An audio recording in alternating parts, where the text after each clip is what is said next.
नमस्कार। पूरी दुनिया, देश जो इस संकट से गुजरे, मानवता जिनके रिश्तेदार मित्र प्यारे इस दुनिया में उनके साथ नहीं रहे, या जिन्होंने इन कष्टों को भोगा और अब भी भोग रहे हैं, उन सब के साथ, परिवारों के साथ मैं अपनी संवेदना को सबसे पहले प्रकट करता हूँ। उसके अलावा 13 अप्रैल जलियांवाला बाग के शहीदों को, स्वतंत्रता संग्राम में अपने बलिदान देने वाले बलिदानियों के, उनके लिए मैं नमन करता हूँ, श्रद्धांजलि प्रकट करता हूँ। अप्रैल का महीना भारतीय महाद्वीप के लिए बहुत महत्वपूर्ण महीना है, और ख़ास करके ये जो पुराना हमारा महाद्वीप था, जिसमें पाकिस्तान आज का, बांग्लादेश, बर्मा और हिंदुस्तान जब ये इकट्ठा था एक क्षेत्र के रूप में, और स्वतंत्रता आंदोलन के अंदर इस अप्रैल महीने का बहुत बड़ा महत्वपूर्ण योगदान है इतिहास तौर के ऊपर भी। जब आज हम इस संकट से गुजर रहे हैं, जिसके आने वाले समय के अंदर बड़े प्रभाव दिखाई देंगे पूरे समाज के अंदर, विशेषकर मेहनतकश अवाम, और पहले ही जो संकट से गुजरी खेती के ऊपर निर्भर जो समाज है, उनके ऊपर जो पड़ने वाले कुप्रभावों के ऊपर मैं चर्चा करूं। आज 101 साल जलियांवाला बाग का वो हत्याकांड, जिसने एक नया आयाम दिया हिंदुस्तान की जनता को, स्वतंत्रता आंदोलन को और हमारे इतिहास को, उसके मैं पृष्ठभूमि में थोड़ा सा जाना चाहूँगा। मैं आज ही के दिन 1699 के अंदर इसी धरती के ऊपर पंजाब के क्षेत्र के अंदर खालसा का जन्मदिन भी आज ही के दिन हुआ। अनंतपुर साहब के अंदर एक नई दिशा दी, जिसमें सभी पिछड़े दलितों को आगे जोड़ के एक नए समाज का निर्माण की कोशिश की। गुरु गोबिंद सिंह ने खालसा का सर्जन किया। दूसरा, जलियांवाला बाग जो हत्याकांड हुआ, अगर उसकी पृष्ठभूमि में थोड़ा हम चले जाएं, जिससे जानकारी मिलती है कि वो एक दिन की घटना नहीं है। सिर्फ 1857 के गदर के बाद जो पहला विद्रोह किया ब्रिटिश हुकूमत के खिलाफ, ईस्ट इंडिया कंपनी के खिलाफ, हिंदुस्तान के कारीगरों के बेटों बेटियों ने, किसानों के बेटे बेटियों ने, जिसको गदर नाम दिया उस टाइम की ब्रिटिश हुकूमत ने, उसने हिंदुस्तान की आज़ादी को एक दिशा देने का पहला प्रयास पहली बार संगठित रूप में हुआ। हालांकि वो आंदोलन हम हार गए उस आंदोलन के अंदर, पर उसने दो चीज़ें, एक नई घटनाक्रम के रूप में आया। ईस्ट इंडिया कंपनी से पहली बार ब्रिटिश की महारानी के हाथों में राज गया हिंदुस्तान का। वहाँ की पार्लियामेंट, वहाँ का क्राउन ने का शासन हिंदुस्तान पर लागू हुआ, और अंग्रेजों ने उस एकता से डर के हिंदुस्तान के अंदर लंबे समय के लिए राज करने की योजनाओं के तहत हिंदुस्तान को सांप्रदायिक आधार के ऊपर बांटना शुरू किया। बीच में छुटपुट विद्रोह, शोषण के खिलाफ लगातार होते रहे, और उसकी परिणति 20वीं शताब्दी के आरंभ के अंदर, खास करके पंजाब का मैं जिक्र करना चाहूंगा। उस संकट से निकलने के लिए ब्रिटिश ने जो किया, एक तो बंगाल का विभाजन 1904 का मैं जिक्र करना चाहता हूं। दूसरा 1907 का जो कॉलोनियल एक्ट आया पंजाब के अंदर, जिसमें पगड़ी समाज जट्टा का एक आंदोलन, किसानी का पहला संगठित आंदोलन खड़ा हुआ। और ये पहली बार ब्रिटिश हुकूमत के खिलाफ दोनों आंदोलनों ने जो स्वरूप लिया, जिसमें उस टाइम की हुकूमत ने अपने बनाए कानूनों को वापस लेना पड़ा। इसी के साथ आर्थिक संकट पूरी दुनिया के अंदर शुरू हुआ। 1914-15 का वो दौर, 13 का दौर। 1913 में विदेशों के अंदर गए भारतीयों द्वारा गदर पार्टी का गठन, गदर पार्टी, गदर नाम से जो उन्होंने अखबार का शुरुआत की, उस अखबार के ऊपर उन्होंने अपनी पार्टी का, बाद में उस पार्टी का नामकरण हुआ। और दो तरह की धाराएं उस टाइम हिंदुस्तान में पैदा हुई। कांग्रेस की पुराना नेतृत्व 1913 के अंदर जो आर्थिक संकट बढ़ा पूरी दुनिया के अंदर, एक तरफ तो वो प्रवासी भारतीयों ने सोचा कि अब मौका है कि साम्राज्यवादी मुल्कों के आपस में जो लड़ाई है, इस दौर में हिंदुस्तान में वापस जाया जाए, हिंदुस्तान को आज़ाद करवाया जाए। और दूसरा, हिंदुस्तान के उच्चतम का जो नेतृत्वकारी हिस्सा था, वो चाहता था कि अंग्रेजों से रहते ले सकते हम, अंग्रेजों की इस लड़ाई में मदद करके।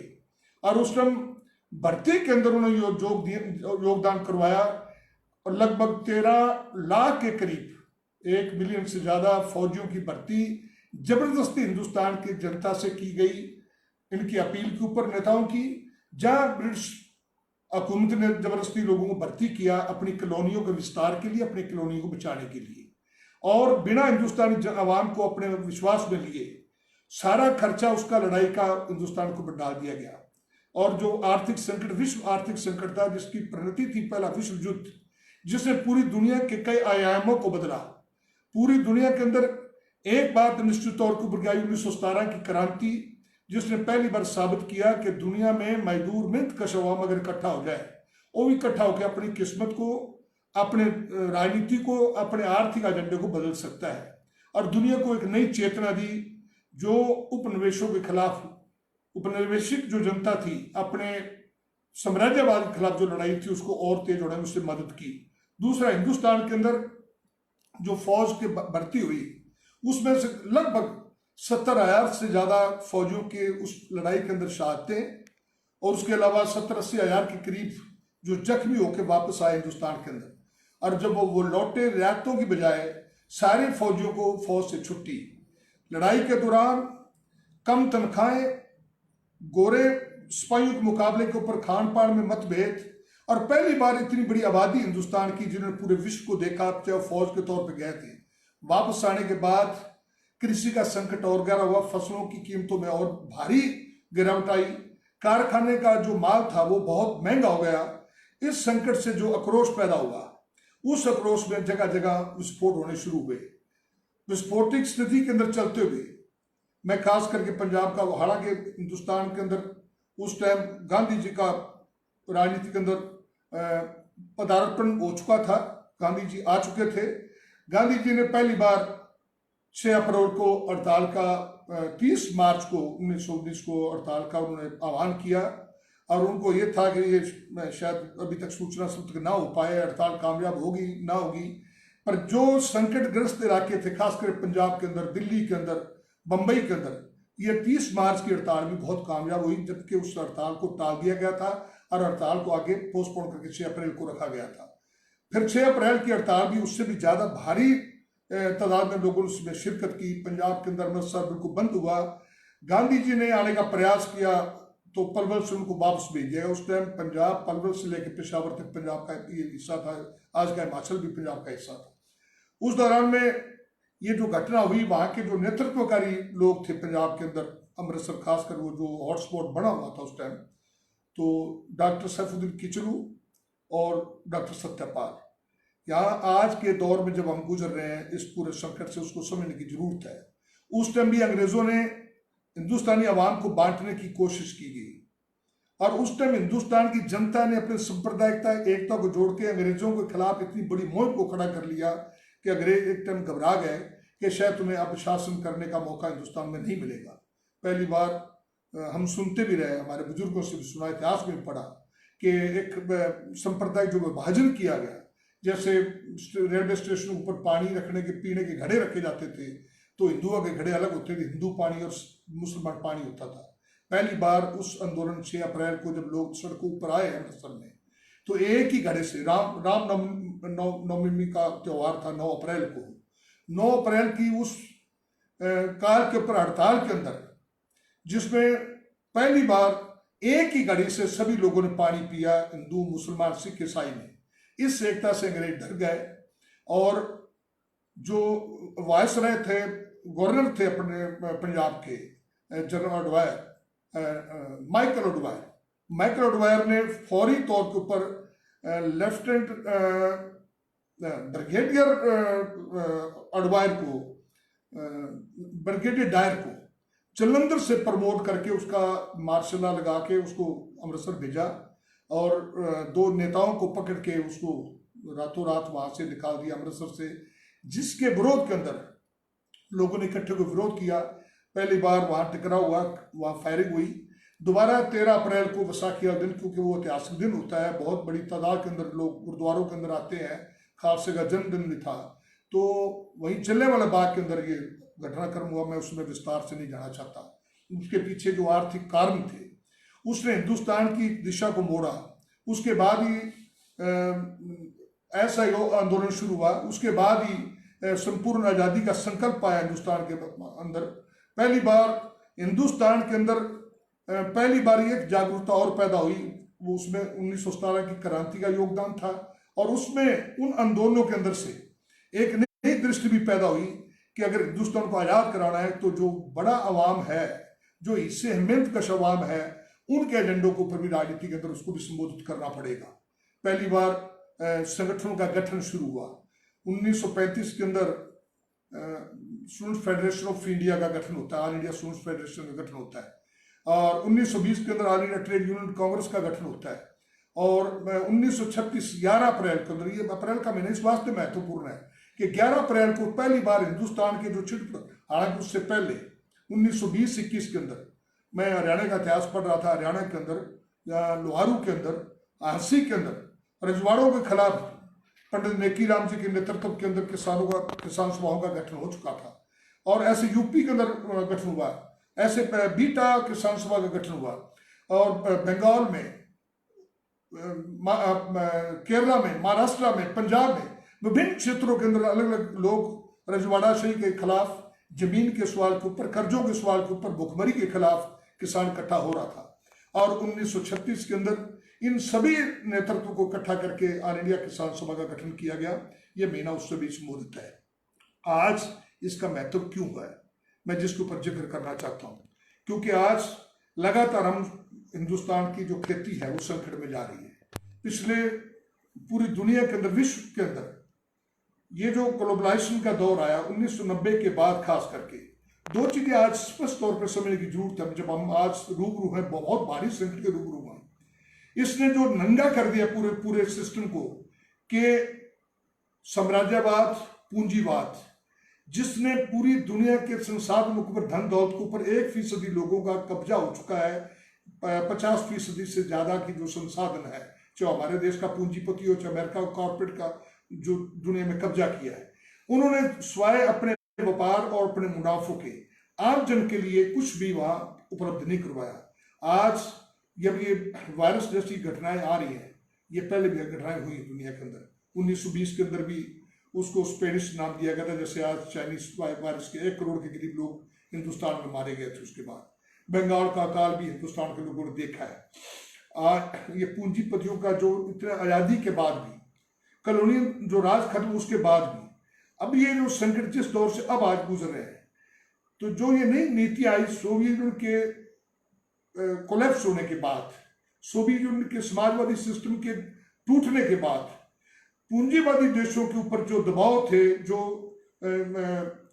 समाज को देने के लिए था, जो उनका मेडिकल सिस्टम थे, जो उनके पब्लिक ट्रांसपोर्ट सिस्टम थे, जो उनके एजुकेशन सिस्टम थे, जो इस दबाव में 1917 की क्रांति के बाद यूरोप के देशों को देने पड़े अपनी जनता को, गरीब जनता को, आम लोगों को, कि हाँ अगर दे सकते आप क्यों हमें नहीं दे रहे। वो जो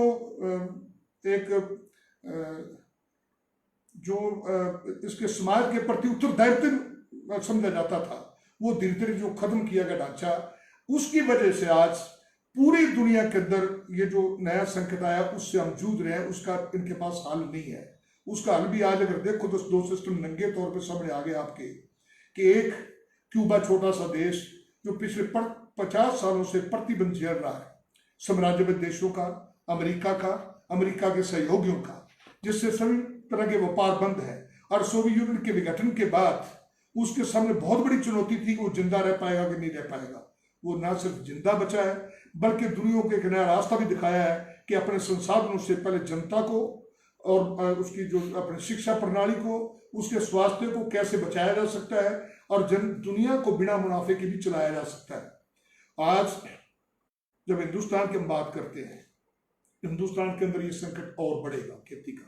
हम पिछले दिनों जूझ रहे थे, बड़ा हिस्सा खेती का पहले ही कर्जे के नीचे जा चुका था, और अभी जो ये अचानक ये घटनाक्रम हुआ है वायरस आने के बाद, ये जो लोग गांव से उजड़ के शहरों की तरफ गए थे रोजी रोटी की तलाश के अंदर, ये वो लोग थे जो छोटे किसानी खेती कर रहे लोग थे, जो जिनकी खेती छूट गई। हर साल 10 लाख के करीब किसान अपने खेती से छोड़ रहा है, भूमिहीन हो रहा है। ये उसकी परिणति थी जो अपनी रोजी रोटी की तलाश में शहरों की तरफ गए हुए थे। आज संकट आने के बाद बड़े शहरों के पास न उनके पास रुकने की थी। ये जो लोग पैदल वापस गए हैं, ये वायरस से डर के नहीं गए। ये वो लोग थे जिनका ना तो कई शहरों के रहने का ठिकाना था, ना बैठने का ठिकाना था, ना रोटी का ठिकाना था।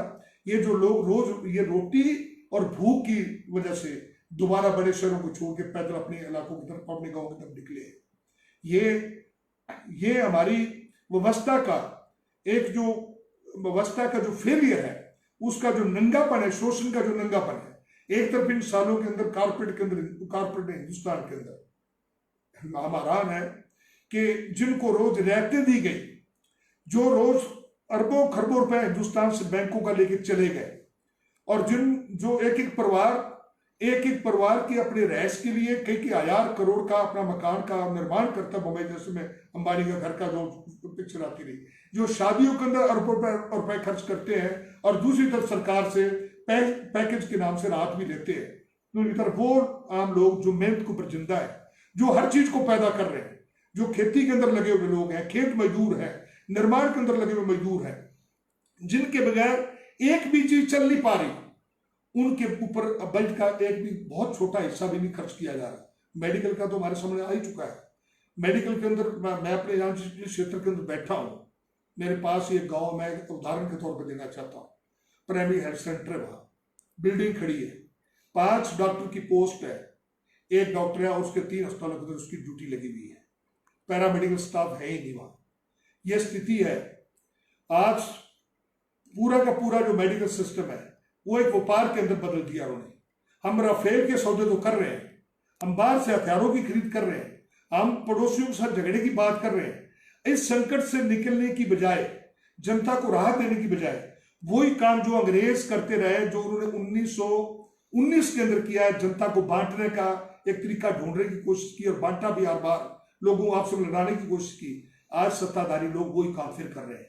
आज ये नहीं बताया जा रहा कि ये लाखों लोग बेघर जो बंबई के अंदर है, जो कलकत्ता के अंदर है, जो दिल्ली के अंदर है, ये लोग कहां से आए हैं, ये क्यों आए अपने घर बार छोड़ के, जो क्यों अपने परिवारों को छोड़ के यहाँ आए, ये कौन लोग हैं? ये वो किसान हैं जो खेती से उजड़ के आए हैं, ये वो खेतीहर मजदूर हैं, ये वो कारीगर हैं जिनको वहां रोजी रोटी नहीं मिली। ये उस तलाश में आए, उसका भी जवाब देने के लिए तैयार नहीं है।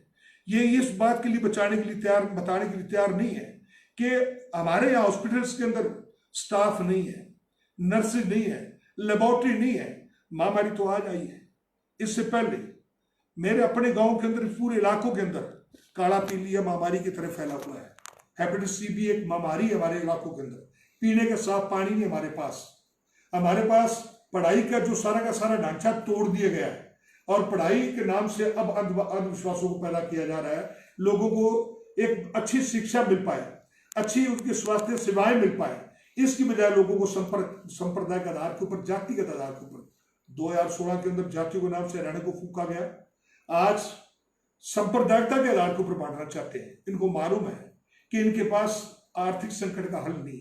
इनको मालूम है कि इन्होंने मेडिकल सिस्टम को बिल्कुल तबाह कर दिया, मेडिकल के ऊपर को पैसा खर्च नहीं किया, लोगों को जो प्राइमरी स्वास्थ्य सेवाएं नहीं दे पाएंगे। इस वास्ते ये चाहते हैं कि ये जो इनके किए हुए करतूते हैं, जो इनके कुर्म है, जिनकी जनता भोग रही है आज, जिनको जनता अपने शरीर के ऊपर कष्ट उठा रही है, उसका निशाना जाति और धर्म के ऊपर बांट दिया जाए कि ये संक्रमण जब ये जो वायरस है, इसकी मौतों का कारण कोई दूसरा धर्म है या दूसरी जाति है। इसकी बजाय ये बताने की जरूरत नहीं तैयार कि कितना मेडिकल का बिल बजट इन्होंने बनाया हुआ है हमारे लोगों के लिए। क्या हमारे पास हरियाणा जैसे प्रांत के अंदर, जिसको कहते बहुत खाता पीता प्रांत है, अमीर जिसको माना जाता है, पैसे वाला प्रांत माना जाता है, क्या इनके पास कई कैंसर के टेस्ट करने की लैब है? यहाँ तो टेस्ट भी 3rd स्टेज के ऊपर पता लगता है कि हमारे कैंसर है। क्या कोई हेपेटाइटिस की टेस्ट करने की लैब है कि इनके पास? क्या इनके पास कोई हार्ट की लैब है कि पता लग जाए रूटीन में चेकअप होकर उसके उनको कहा जाए गरीब आदमी, कहा जाए किसान आदमी? ये एक समस्या खड़ी है जिससे हम आज रूबरू हैं। दूसरी समस्या है जो खेती की समस्या। आज हम पहले संकट के दौर से गुजर रहे थे। स्वामीनाथन कमीशन ने बहुत साल पहले कमीशन बैठाया गया, लोग किसानों के आंदोलनों के निकल आए।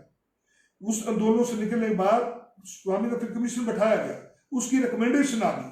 रिकमेंडेशन को दोनों सरकारों ने, पहले कांग्रेस सरकार ने उसे लागू नहीं किया। ये कह के आए थे कि हम इसको बनते ही लागू करेंगे, उन शर्तों को, उन नियमों को लागू करेंगे जिससे किसान को राहत मिल पाएगी। उसको लागू करने के बजाय इन्होंने एफिडेविट दे दिए सुप्रीम कोर्ट के अंदर कि हम इसको लागू नहीं कर सकते, उसको लागू नहीं कर सकते, स्वास्थ्य सेवाओं के लिए पैसा नहीं दे सकते, शिक्षा के बजट को कट कर रहे हैं उसके लिए पैसा नहीं दे सकते, तो पैसा जा खा रहा है। एक तरफ कर रहा है कि हिंदुस्तान विकास कर रहा है, तो विकास किस क्षेत्र में कर रहा है? आज जो थोड़ा बहुत भी राहत देने की काम हो रही है वो पब्लिक सेक्टर है।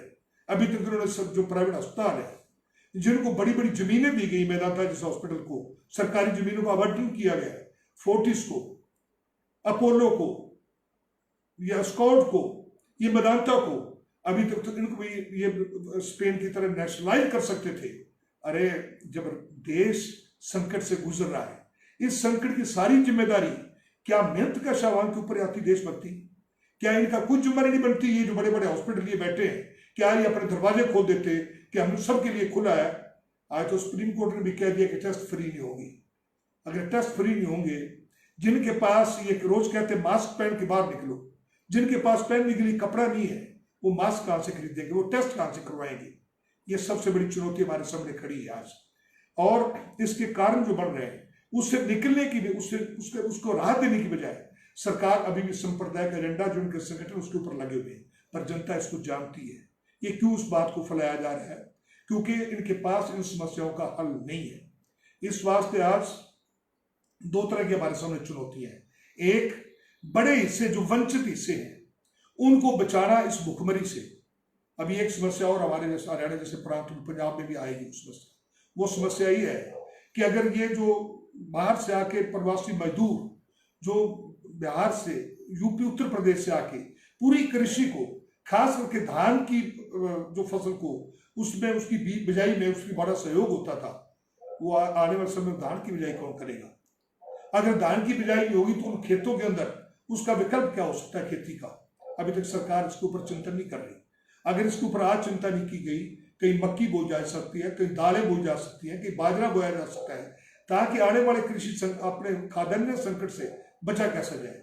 आज भी जो हम उपलब्ध है हमारे पास अनाज, जिस तरह की सरकार शर्तें लगा रही है, हमने बार बार कहा है कि आप किसान संगठनों से बात करो, संगठनों से मिलके इसका सोल्यूशन हो सकता है।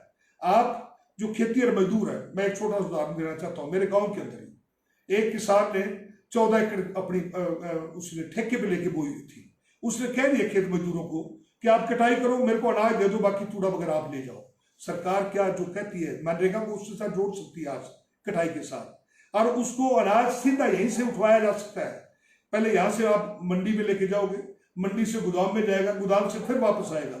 अगर गांव स्तर की कमेटियां बना के जो अनाज उन मजदूरों को देना है, क्लास 3 क्लास 4 को कर्जे के तौर पर आपने देना है, वो यहाँ से अनाज अगर उठवा दिया जाए, किसान की अनाज की बिक्री होगी, और किसान को राहत देने के लिए उस अनाज की कीमतों को स्वामीनाथन कमीशन की रिकमेंडेशन के ऊपर उठाया जाए ताकि उसको राहत मिल सके। अभी लंबे समय तक चलेगी खरीद, बता रहे हैं खेती के अंदर, खेती की खरीद तो लंबी होगी, पर जो उसका रोज के उपयोग आने वाली चीजें हैं वो किसान बिना पैसे कैसे खरीद पाएगा? अगर वो किसान को कहते हैं कि अपने अनाज को अपने घर में स्टोर रखो, तो उसके अगेंस्ट उसको सरकार कुछ पैसा दे ताकि अपने बच्चों की पढ़ाई की, दवाई का कोई दूसरा इंतजाम किसान कर पाए। ऐसी खेत मजदूर की हालत उससे भी बदतर है। एक तरफ कहा जा रहा है कि डिस्टेंस रखो, आप थोड़ा बहुत उसको बचाओ, पर खेती करने वाले लोग कैसे रख पाएंगे? खेतों में जो काम चल रहा है, कटाई का काम है, जो पेट से मजबूर होकर रोज जिनको काम करके कमा के खाना होता है, उनके लिए क्या उपलब्ध है साधन? सरकार सिर्फ स्वय भाषणों के और कुछ नहीं कर पा रही। अभी हम देख रहे हैं हम बैठे। तो आने वाले समय के अंदर हम चाहते हैं, एक बड़ी चुनौती है हमारे समाज के सामने कि हम आपस में हमारे समाज मिल बांट के खाते रहे हैं। हम अपने तौर पे सहयोग करें, जिन लोगों के पास आज काम की जरूरत है उन काम के ऊपर उनको लगाया जाए और वो राहत दी जाए। राहत सरकार की जिम्मेदारी बनती है, उससे सरकार भाग रही है। अभी भी बहुत बड़े आबादी इलाकों के अंदर बाहर के लोग फंसे हुए हैं। लॉकडाउन के बाद वो घर नहीं जा पाए, उनके बच्चे हैं यहाँ, काम उनको मिल नहीं पाए, काम बंद हो चुके हैं, वो काम बंद हो चुके हैं, घर जा नहीं पा रहे हैं, वो अपने घरों तक कैसे पहुंचे? या इन दिनों में उनको क्या उनकी सहायता हो सकती है? इसको भी सरकार को भी अब सोचना पड़ेगा।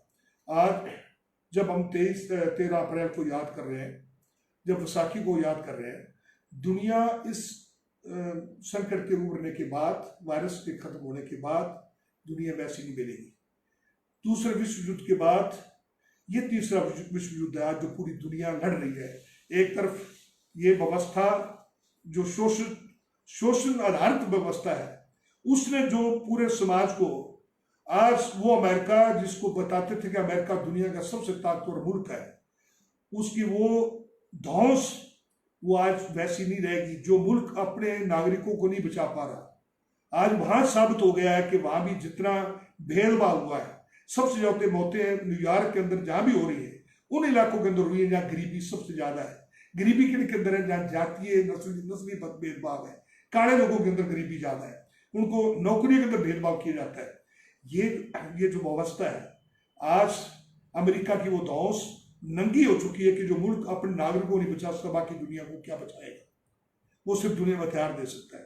यूरोप आपस में आपस इकट्ठा नहीं रह सकता। यूरोप के अंदर मतभेद शुरू हो चुके हैं। हर देश अपने अपने व्यवस्थाओं को बचाना चाहता है। ऐसे ही पूरी दुनिया के अंदर जहां मिल के इस संकट से निकलना चाहिए था, उसकी बजाय इनके अंतर्विरोध और तेज होंगे। तो इस वास्ते आज जब हम बैठे हैं 13 अप्रैल को याद कर रहे हैं, 13 अप्रैल को याद करते हुए दो चीजें हमें अपने दिमाग में रखनी पड़ेगी। 13 अप्रैल सिर्फ एक तारीख नहीं है। 13 अप्रैल से पहले क्या क्या घटनाक्रम हुए, 13 अप्रैल बनने के कारण क्या थे, 1919 का जलियांवाला बाग से पहले क्या स्थितियां थी, उस टाइम कौन सी ताकतें थी और किन ताकतों ने उसमें से जन्म लिया। वो गदर पार्टी जो 1913 के अंदर जिनका जन्म हुआ और 1913-14 में जब हिंदुस्तान में आए, एक तरफ साम्राज्यवाद के खिलाफ लड़ने के लिए आए लोग, एक तरफ साम्राज्यवाद के सहयोगी लोग, एक उसी से 1919 के बाद 1920 का ऐसे सहयोग आंदोलन जिसने भगत सिंह जैसे नौजवानों को पैदा किया, शिववर्मा को, पंडित किशोरी लाल को, सुखदेव, राजगुरु, चंद्रशेखर आजाद, बिस्मिल, अशफाकुल्ला का, एहसान अलाई, कितने लोग थे वो जो उस दौर में आए आंदोलन के अंदर, जिन्होंने अपने कॉलेज छोड़े, नौकरियां छोड़ी, देश की आजादी में कूदे।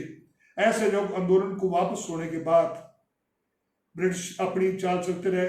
उन्होंने सांप्रदायिक संगठनों को खड़ा किया। हिंदू महासभा बन चुकी थी, मुस्लिम लीग बन चुकी थी। उन्होंने संप्रदाय के आधार पर समाज को बांटना शुरू किया और एकता करने वाली ताकतें इकट्ठी हुई कि एक होके अपनी लड़ाई को लड़के हम इस संकट से पार जा सकते हैं। वही दौर था 1924 के अंदर नौजवान भारत सभा का गठन, वही दौर था हिंदुस्तान रिपब्लिक आर्मी का हिंदुस्तान सोशलिस्ट रिपब्लिक आर्मी का नाम जाना, समाजवाद की तरफ विचारों की तरफ बदलना। और 1919 के जलियांवाला हत्याकांड के बाद सिर्फ 26 साल ही लगे थे देश को आजाद करवाने में। उसमें कुर्बानियां बहुत हुई। वो लोग जो पहले सीधे आए थे, गदर पार्टी जिन्होंने एक रास्ता दिखाया था नॉन कॉपरेशन का भी, जिसमें 3 धाराओं को पैदा किया गया, उन लोगों ने भी समझ लिया था कि हिंदुस्तान की संगठित ताकत हिंदुस्तान को आजाद करवा सकती है। उस टाइम का नारे थे किसान सभा के। क्या नारा था? सामंतवाद को, जागीरदारी प्रथा खत्म करो, सभी तरह तक कर्जे खत्म हो,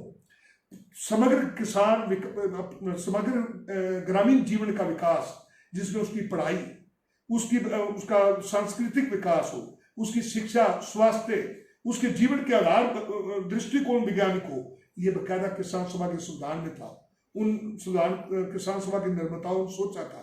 आज 101 साल के बाद, आज जब इस पूरी दुनिया के ये जो नया संकट आया, जिसने दुनिया की विचारधाराओं को, दुनिया के शोषक जो शासक थे, उनको नंगा करके रख दिया है कि ये शोषण के अलावा कुछ नहीं कर सकते।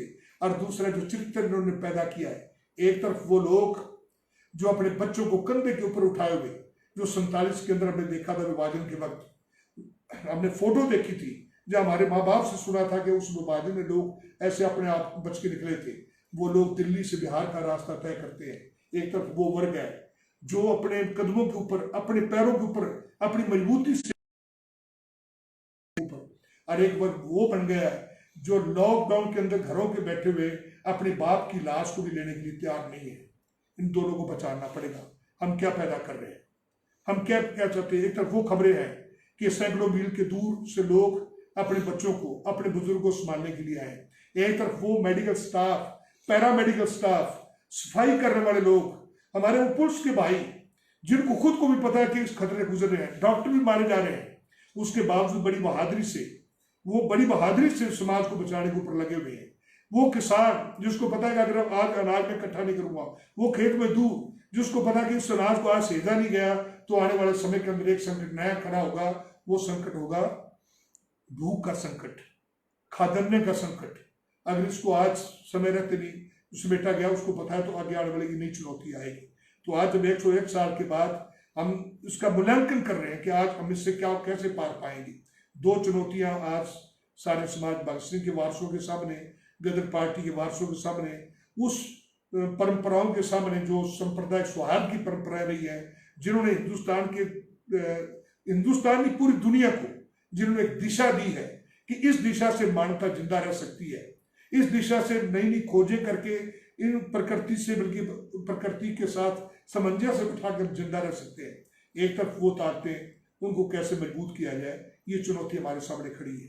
और हमें पता है, मेरे को याद है, मैं दोहराना चाहता हूँ, हरियाणा के अंदर खास करके हमारी लड़ाइयाँ बहुत छोटी छोटी लड़ाइयाँ लड़ी, पर जो लोगों ने इस लड़ाइयों को समझा, सहयोग दिया है, हमें याद है 2016 के अंदर जब सारे हरियाणा को जातीय विभाजन में बांट दिया गया था, जब जानबूझ के हरियाणा के शासक वर्ग हरियाणा के अंदर जनता को लड़ा रहे थे आपस में, ताकि कृषि संकट से पीड़ित लोग अपनी कृषि की समस्याओं को उनके सामने रूबरू न कर पाए। उस टाइम भी हम किसान सभा के लोगों ने जब आह्वान किया तो किसान जनता ने लाल झंडे थाम के अपने हाथों में लेके उस टाइम एक लड़ाई को लड़ा, और उसमें लड़ाई के अंदर जातियों को भूल के किसान बन के लड़ा, और उस जीत से निकले 1000 करोड़ के करीब हम उसमें एक राहत लेके हम उसमें कामयाब हुए थे। ये मैं एक छोटा उदाहरण इस वास्ते दे रहा हूँ कि जब हम इकट्ठे होकर लड़ेंगे, हम कृषि संकट से भी बाहर निकलेंगे। हम उसके बाद हमारी जो स्वास्थ्य सेवाएं आज चाहिए, हमें ये पैसा कहाँ खर्च किया जा रहा था, क्या आज राफेल जरूरी है या हमारे लिए अस्पताल जरूरी है, हमें आज फैसला करना होगा। ये जो अनाज हम पैदा कर रहे हैं, ये अनाज इसका वितरण हम करेंगे या सरकारें तय करेगी, ये मैं आज अब बताना पड़ेगा। हमें इसका फैसला खुद करना पड़ेगा। हमारे बच्चे कहाँ पढ़ेंगे, किस तरह की व्यवस्था होगी। ये पैसा जो हमने हमारे टैक्सों से इकट्ठा किया जाता है, वो मेरी स्वास्थ्य के लिए, मेरे बच्चों की पढ़ाई के लिए खर्च होगा, मेरे विकास के लिए खर्च होगा, जहाँ ये लुटेरे शासक तय करेंगे, इसका भी जनता को फैसला करना होगा। आने वाले समय ये सबसे बड़ी चुनौती है। जहाँ आज ये ठीक है, ये परहेज, आज इसकी दवाई अभी नहीं आई, वैक्सीन नहीं आई, उस परहेज को भी हम लागू करेंगे। उन परहेज को लागू करते हुए बहुत बड़ी मजबूरियां हैं।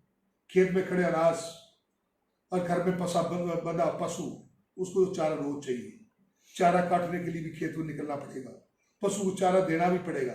उसका दूध बिका कि नहीं बिका, हमें पता है दूध, आज दूध उत्पादक बहुत दुखी है, आज उसका दूध नहीं बिक रहा, पर उसके पशु को संभालने के लिए पशु छोड़ नहीं सकता, वो पशु को बहुत प्यार करता है, उसने बहुत सेज के रखा था पशु। पोल्ट्री बंद हो चुकी है, बिल्कुल खत्म हो चुकी पोल्ट्री। सब्जी उत्पादक जो लोग, वो सब्जियों अगर उत्पादन कर रहे हैं, वो बेचे का, उसके लिए लेबर कैसे लेके आए, ये भी उनके सामने बड़ी चुनौती खड़ी है। सिर्फ पैदा करने वाली चुनौती नहीं है, आने वाले समय के लिए इन चीजों की कमी हो जाएगी। अगर ये वायरस चला भी जाएगा, उसके बाद वो पशु जो आज संभाल नहीं पाएंगे, तो अगली एकदम वो पशु आपको मिल नहीं पाएंगे। आने वाले समय अगर वायरस चला भी जाएगा तो सब्जियां कहाँ से, अगर आज सब्जी बोई नहीं जाएगी तो आज उसका अगर वितरण नहीं होगा। इन सभी चीजों को देखते हुए हम अपना सामाजिक जो बताया गया है, परहेज जो बताया गया, परहेज करते हुए, हमें सोशल डिस्टेंस करते हुए, फिर भी ये काम तो हमें पूरे करने होंगे। उसके अलावा मैं किसान सभा के साथियों को, नौजवान साथियों को, विद्यार्थियों को, मैं जो आदमी आज एक इंसान के तौर पे अपने आप को इंसान समझता है, उसके आह्वान करता हूं, क्या वो निकलो, आज उनको संभालो। सरकारों के ऊपर नहीं छोड़ा जा सकता अकेला, प्रशासन के ऊपर अकेला नहीं छोड़ा जा सकता, कि जिनको आज रोटी की जरूरत है, जिनको आज दवाई की जरूरत है, जिनको आज हाथ मदद की जरूरत है, चलो इकट्ठे होके हम उनको ये मदद करें। आज इस संकट से निकले, इस वायरस के संकट से निकले, और आने वाली चुनौती है जो इसका, इस व्यवस्था को बदले, ताकि बार बार हमें जलील ना होना पड़े। ऐसी बीमारियों से हम ऐसे मरे नहीं, हर बार हमारे बच्चे हमें भूख से नहीं मरे, एक नई व्यवस्था की दिशा की तरफ बढ़े। यही आज की सबसे बड़ा 1919 की 13 का संदेश है। यही उन देशभक्तों की कुर्बानियों के अंदर से निकला संदेश है, जो हम भूल गए। हमारे रास्ते अलग तरह के चले गए। शासन के अंदर वो लोग आए जो अंग्रेजों के, ब्रिटिश साम्राज्यवाद के एजेंट थे, जिन्होंने उनका सहयोग किया था, दलालियां की थी। वो लोग आज शासन के अंदर बैठे हुए हैं। आज उस विरासत को, उस विरसे को खड़ा होना पड़ेगा जो गदर पार्टी का है, भगत सिंह का है, स्वामी सदानंद सरस्वती का है, जो सांप्रदायिक सौहार्द का है विरसा विरासत है, उसको सेज के हम एक नया समाज, वो समाज जिसमें सबके लिए दवाई, पढ़ाई, खाना होगा, और कोई अपने घर से दूर ऐसे बेकार नहीं घूमेगा, वो व्यवस्था की तरफ जाएंगे। यही आज का 1919 का बैसाखी का संदेश है। और यही खालसा का भी संदेश है कि जो गुरु गोबिंद सिंह ने कहा था कि मानस की एक जात एक ही पहचान हो, कि दुनिया हर इंसान की एक जात, उसमें कोई नहीं है, डेरा और मसीह सोई, पूजा और नमाज हुई, मानस की एक जात एक ही पहचान, वो संदेश उन्होंने दिया था। आज उनका संदेश भी समानता का संदेश था, समाजवाद का संदेश था, भाईचारे का संदेश था, और सबसे पहले उनके लिए मानवता थी। उन्होंने पैदा किया तो भाई कन्हैया को। ये संदेश आज हम लेके जाएं। यही बैसाखी के महीने का संदेश है। यही 1919 की बैसाखी 101 साल हुए, 101 साल हो गए, उसका संदेश है। यही खालसा की सर्जन का संदेश था कि यहाँ पीड़ित होगा वहाँ खालसा उसकी मदद के लिए जाएगा, वहाँ उसकी ईमानदारी से उसकी मदद करेगा। जब तक कोई इंसान भूखा रहेगा खालसा रोटी नहीं खाएगा। लंगर प्रथा वहीं से शुरू हुई थी, उसको हम आगे लेके जाए, मानवता को आगे लेके जाए। यही आज की बैसाखी मनाने का है। मैं फिर दोबारा उन जो आज हमारे बीच में नहीं रहे और जो आज बड़े कष्ट भोग रहे हैं, और वो जो खास करके मैं उनके साथ अपने आप को जोड़ना चाहता हूँ, जो आज फोर फ्रंट के ऊपर लड़ रहे हैं, फौज की तरह लड़ रहे हैं, चाहे वो पैरामेडिकल स्टाफ हो, चाहे डॉक्टर हैं, नर्सेज हैं, आशा वर्कर हैं, आंगनवाड़ी वर्कर है हमारी, चाहे वो पुलिस के लोग भी हैं, चाहे फौज के, जो भी मानवता के नाम के ऊपर लगा हुआ है, आज उन सब के साथ हमें एकजुट होकर खड़ा होना पड़ेगा ताकि बड़ी मुसीबत से हम समाज को निकाल पाए। आपको बहुत बहुत धन्यवाद।